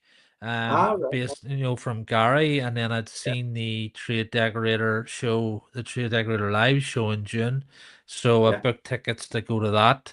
ah, So I'm gonna fly over. That'll be my first ever sort of painting event. As yeah, such, to hopefully meet plenty of new faces, God willing. And then 2 days after, I'm actually going down to the polo event with Dulux. Ah, Um, yeah, yeah. so I won one of the tickets for that through I'm not that. Dulux. Yeah. And I'll be there as well. are you gonna be there? Yeah, I'll be there Oh, too. brilliant, brilliant. Yes. So that'll be different. A bit of polo, a wee bit of the old champagne. Um, Get a culture. Yeah, well, maybe we'll do we live from it or something. We do yeah. the crack. Oh, But no, I think I'm looking forward to going over to the Trade Decorator live show and catching up with a few people.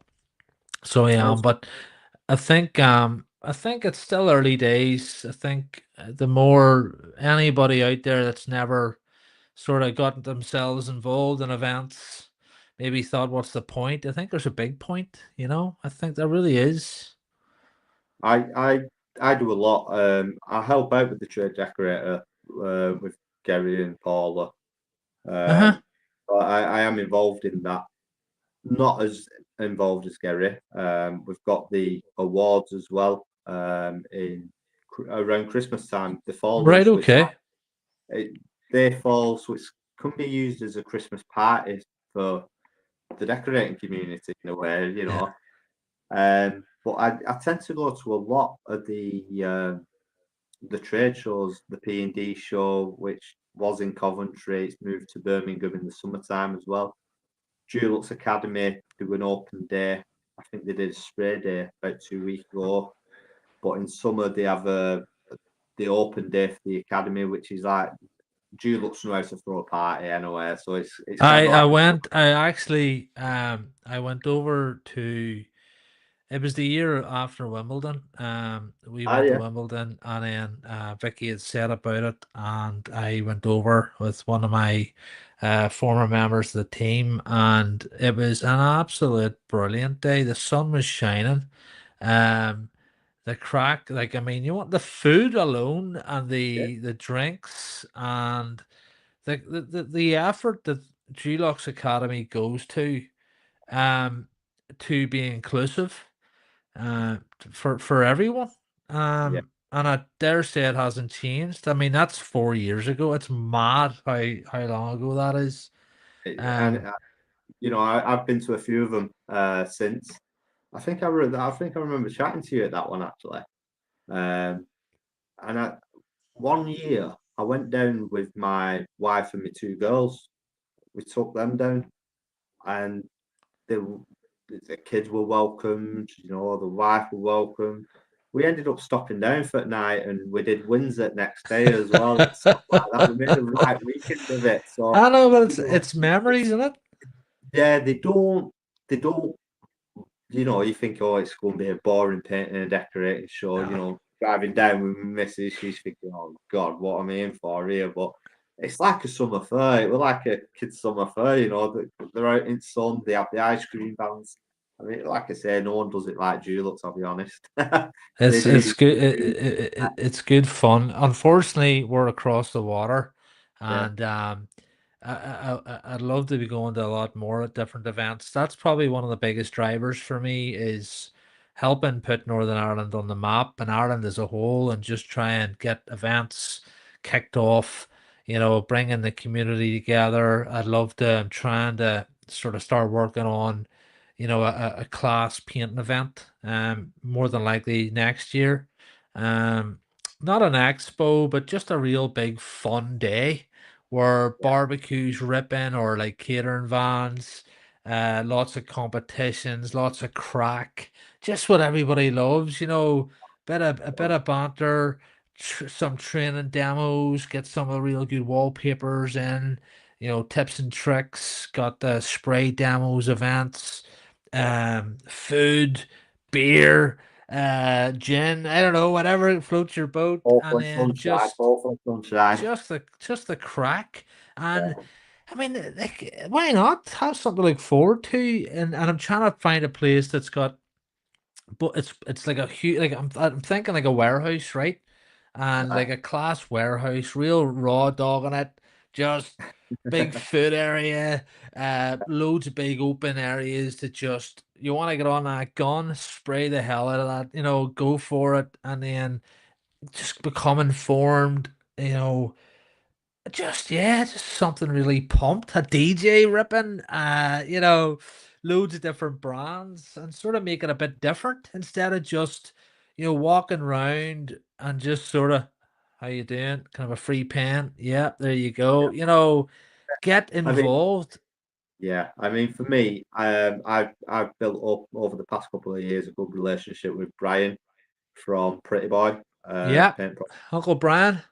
Yeah, Uncle B, and what he's done with the paint fest, he does the paint fest in the summer, and I'd love I'm to go to itching that. for that one. Yeah, I'm itching for that one, but and I think people like Brian are needed within our community, and like I say, I think you're on the similar path as that, so why not? We need it. We need someone where we go and compliment each other and enjoy our time and take our brains out and have a bit of a fun. Well, that's it. Like for me, it's all well and good going to an event, and it's just, I suppose, we love tools. We love learning things. We love meeting others, pros, people that are, been doing this longer than us that can maybe guide us and also have like a seminar as well where, we're talking about marketing, we're talking about pricing, we're sort of, we're here. If you need us, let's go.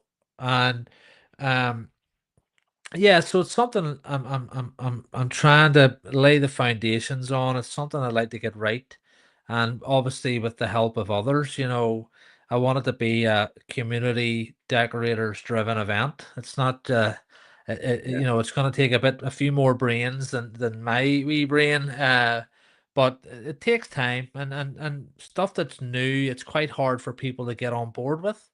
yeah, It's like, is this person full of shit, or it's so new, yeah, that'll never happen. But you just, I think there's a lot of people, as you say, are itching for it. A lot of people want to be part of something, and nobody wants to be told how to. It's not about, you should do this way, or you could be better. It's just, let's have fun and let's enjoy the trade and let's help elevate it. But touching on awards, the Decorator Live Awards, Dulux Awards, do you think the market's being oversaturated with awards, or do you think they all have their place? Or do you I, think it's now where, like, I think I get invited to an awards thing, and even over here, where basically you buy your table yeah, and you're in the um, awards group. It's like, 1,500 quid, and yeah, we can you could win this rising business award or some crap. And yeah, but it's like, what do you think of that? Now you've won, you're a you've won awards.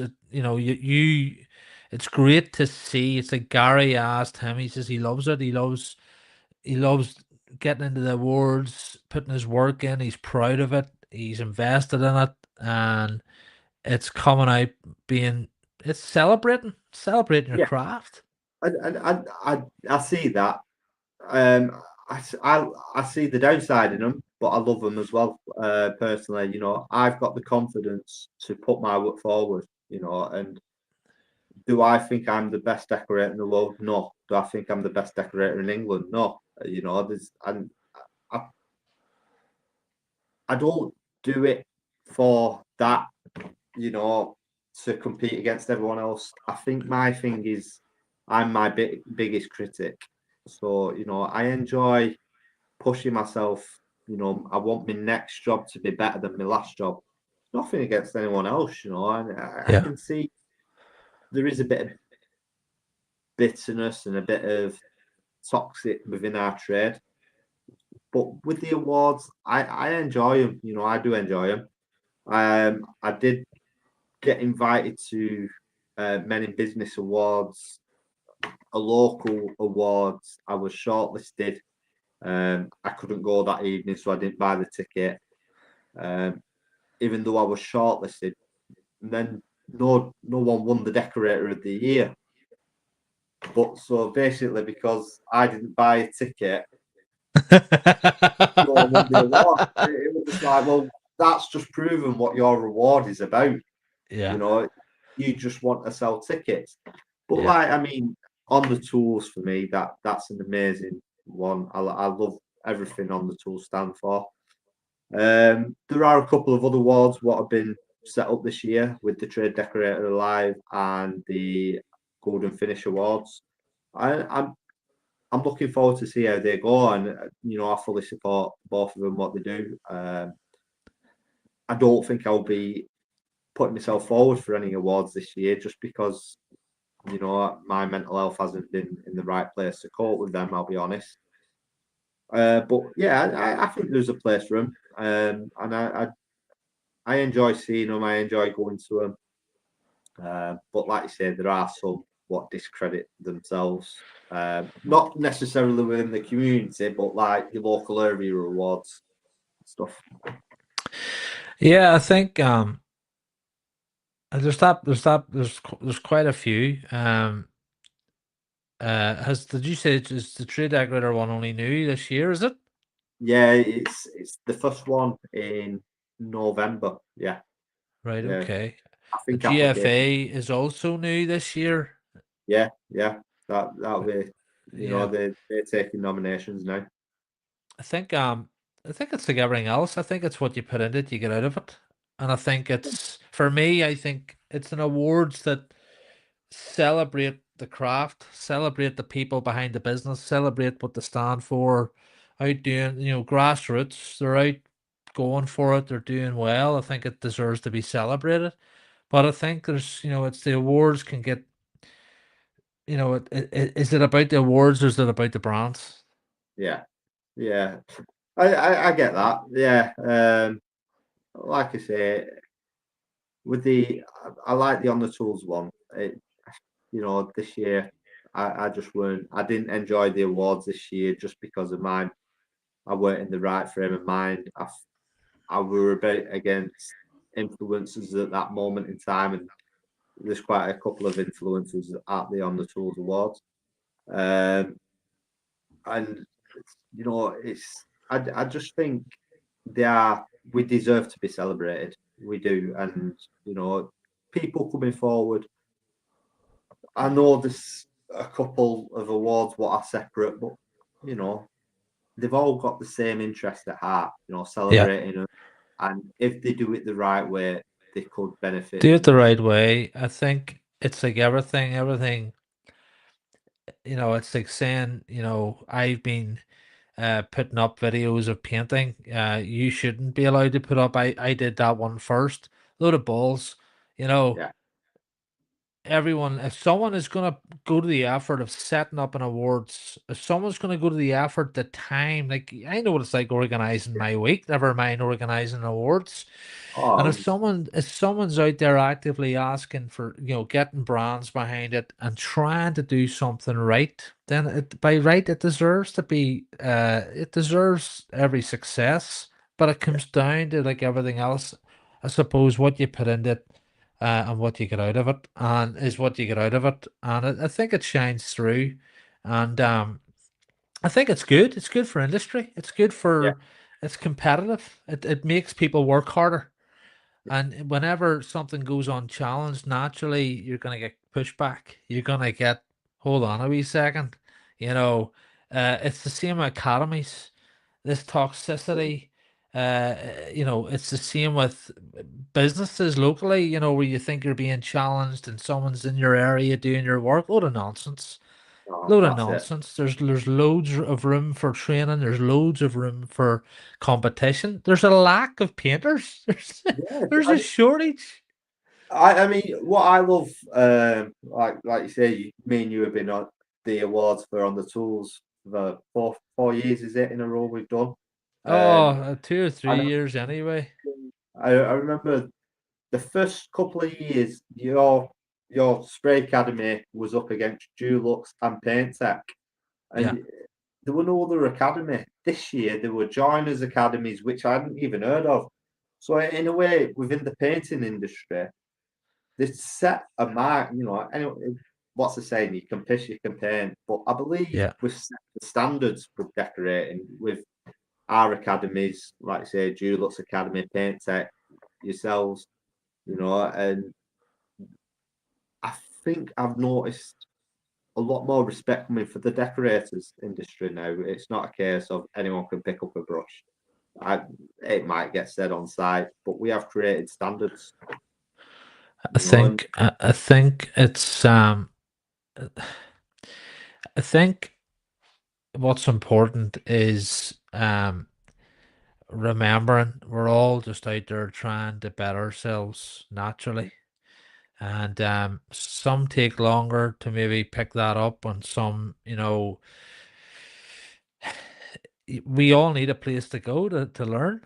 We all need a place to go to upskill, and there hasn't been any. I mean, government's taken it away. I mean, the last college closed here. It's all becoming privatized, and that's really what these. It's what happens if we're not getting better. We're no, getting worse. yeah, For me though, I think there should be more help. I suppose just the business side of things. I mean, yeah, I know I'm constantly trying to get better and learn more when it comes to business, and be a better leader, better communicator, better just all around. Like, I'm still learning with the skills. I love doing courses. I think yeah, I'd go to do whatever it takes. I mean, I don't mind. I love investing in myself, and I think there's nothing better. But like you say, it's easy to look at a video and think that's easy when it comes yeah, to spraying, or when it comes to wallpaper, or when it comes to UPVC coatings, when it comes to you name it. And it's not as easy as it looks, no, and it's not as easy teaching somebody how to do it either.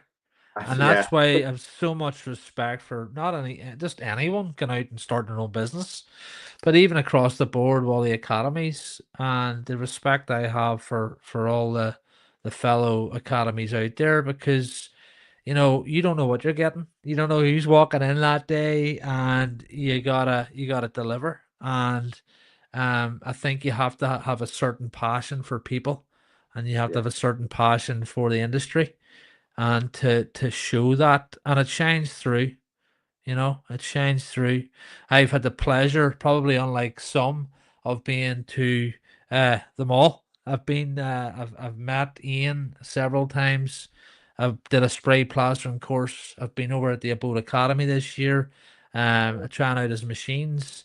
I've been to the Dulux Academy, and they're all fantastic in their own right. I'm just a wee tadpole in the big deep the big sea. I just do my own wee thing over here, but um, I think it's great, and I encourage it big yeah. time. But I'm I think, looking forward to going to my first show here in June. So yeah, I'm now over at the Trade Live event, or Trade Decorator Live. That's the one. yeah, And yeah, I might even, I don't know, at awards I've never, apart from the on the tools, we were nominated for 1 year for the Academy, and then the Community Hero Award yeah. last year. But it's always nice to get the suit on, and get out with Danielle and have some fun, and enjoy meeting others. And first couple of times though, we ended up going to bed early. We were absolutely Yeah, busted, you know, busted. Everyone's like sitting up dancing and having the cry. Me and Danielle were like, we need to get to bed. Let's go. yeah, But yeah. so yeah. But look, what's the goals for this year, Ash? What's the plan? Have you any big goals or any sort of targets you're setting yourself? What do you want to achieve come the end of the year? It doesn't Like, have to be big, doesn't have to be anything at no, all. I, like we said about the academies, I do try and do a course a year. I try and do at least one course, no matter who it's with. I'm actually looking at the urban effects course at the Dulux Academy. I'm looking into that one. Something I want to get involved in. Awesome. So I do like learning new bits, even if I don't use it. You know, it's take it as a day off the tools, a bit of fun, bit of me time. I do enjoy going to the academies. Um, just after balance, you Yeah. know, try and get that balance where I have hobbies in the evening as well. You know, it's more of the same, but just balancing it a bit better. You know, I've done quite well for myself in the past 3 years. I'm quite proud of how far I've come from where It's I were. awesome, man. It's So awesome. yeah, and just try and get the balance right now. That's my main Yeah. aim. No, I think getting watching in and seeing everything that you're doing and very similar journeys. Yeah, A bit too similar, nearly, I was very but surprised. again, I love it and I genuinely keep her lit and yeah, it's like it's awesome, and you inspire me to keep going, keep her lit, and the amount of work you're doing and all these awards. I nearly need to start trying to put a couple in myself. Maybe get myself into one of these competitions and things and award ceremonies, and maybe go for the Dulux one or something, and maybe get Oh, involved a bit more. For me, definitely. that's what I'd like to do. I would like to maybe try and get over and get a few more things and events and community sort of style things with others a bit more if I could, but it's all planning. It's just trying Yeah, to get the flights and accommodation and different things. But no, you inspire me to keep at it and sort of maybe try and do a few more things like that, and hopefully we can get a catch up at the trade decorator. Maybe are you staying down for the? Are you? Where is it? it's in You up Bolton. the road? I'm 5 minute drive Back away back from to it. back to Yes. yours for the after party. Yeah. Yeah, Ah, it's in fact the building. My missus works in the building, so oh, it's for goodness yeah, sake. it's my local football team stadium. So Ah, yeah, brilliant. yeah, uh, and Brilliant. I'll see you at the polo as well. See the pub of a busy few days, huh? Busy few days. But look, And it's is me there complaining. I don't have much of a social life. I've been uh, is there anything we haven't discussed that you want to touch on? no, I mean I believe we pretty much covered it. Yeah, it's It's been awesome. I can't we've just broke the 2 hour mark. That's the longest one yet. I was like, I thought we were going to be in half an hour and you'll be filling it in because you've ordered something. You know, I wasn't No, expecting. man, here you've got a wealth that you've got a journey and a half, and it's all relatable. That's what it's all about. It's keeping it real. So, but I really appreciate your time. You've given up 2 hours to chat to me, and it's been brilliant. It's been a great conversation.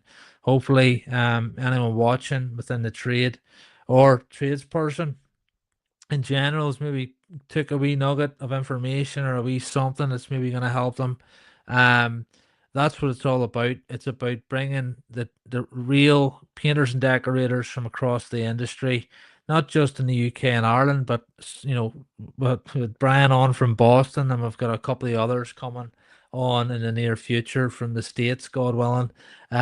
So it's about being real, and it's been able to maybe you're having a hard day, or maybe you're thinking, I wonder what they would do, or there's a topic in one of the podcasts that might just get you the answer or help you make a better, more informed decision. And that's what it's about. It's about opening up a bit more and talking about real life, having the crack, but also talking about those tough times and how we can get through them, push past, and ultimately keep her lit. So, Ash is all over social media. A dot Woodcock Decorators. He opens up. He's real. He talks about the setbacks. He talks about the wins, and he's an amazing portfolio of work on there. And you can see his day and daily. So if you've anything further you want to add, Ash, No, I mean it's pretty much covered it. And like I say, anyone out there, you are struggling and you do need a bit of advice. If I can, you know, I'm always here for a chat.